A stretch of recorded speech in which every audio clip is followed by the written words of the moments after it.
Assalamualaikum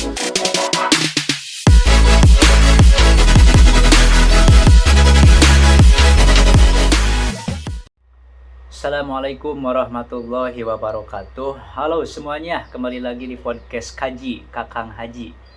Di episode sebelumnya kita udah bahas tentang pentingnya kesehatan mental. Nah, kali ini kita bakal ngebahas lebih dalam lagi nih tentang dua gangguan mental yang sering dialami anak muda, yaitu anxiety dan depresi.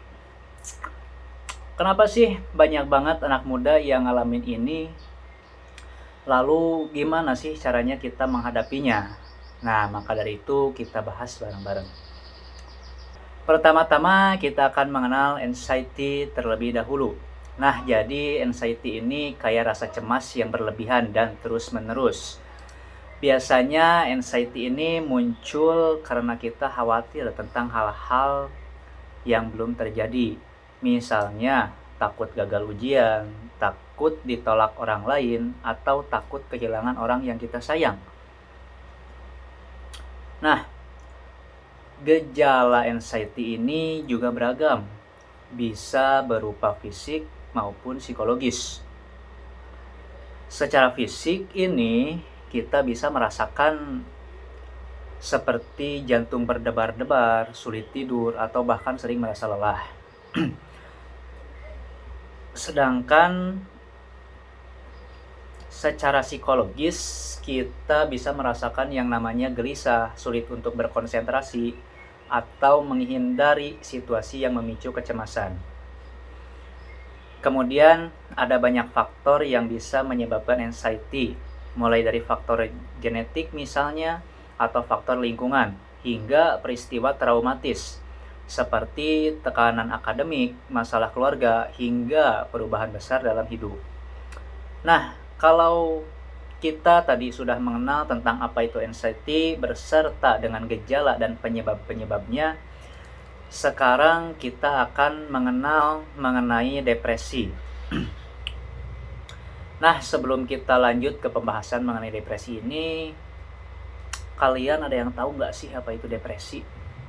Atau kalian bahkan bisa membedakan antara anxiety tadi dengan depresi ini.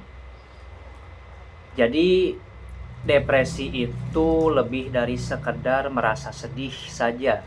Kalau lagi depresi, kita itu akan merasa sedih secara terus-menerus, kehilangan minat dalam aktivitas yang biasa kita sukai, dan sulit untuk bangkit dari tempat tidur biasanya. Dan depresi ini bukan berarti kita lemah ya, sob. Tapi ini adalah sebuah kondisi medis di mana seseorang yang mengalami depresi ini perlu ditangani. Selain merasa sedih tadi, ternyata masih banyak gejala-gejala depresi lainnya. Nah, gejala ini bisa berupa perubahan nafsu makan, gangguan tidur, sulit berkonsentrasi, dan pikiran-pikiran negatif tentang diri kita sendiri. Penyebab depresi ini juga sangat beragam, bisa mulai dari faktor biologis, psikologis, hingga sosial. Misalnya, ketidakseimbangan hormon, pengalaman traumatis, atau masalah dalam hubungan, baik hubungan dengan keluarga, teman, sahabat, atau orang yang kita cintai. Nah, kalau tadi kita sudah mengenal mengenai anxiety dan depresi, sekarang saatnya kita bicara tentang strategi untuk mengatasi kedua hal itu. Oke, sekarang kita bahas mengenai strategi mengatasi anxiety dan depresi ini.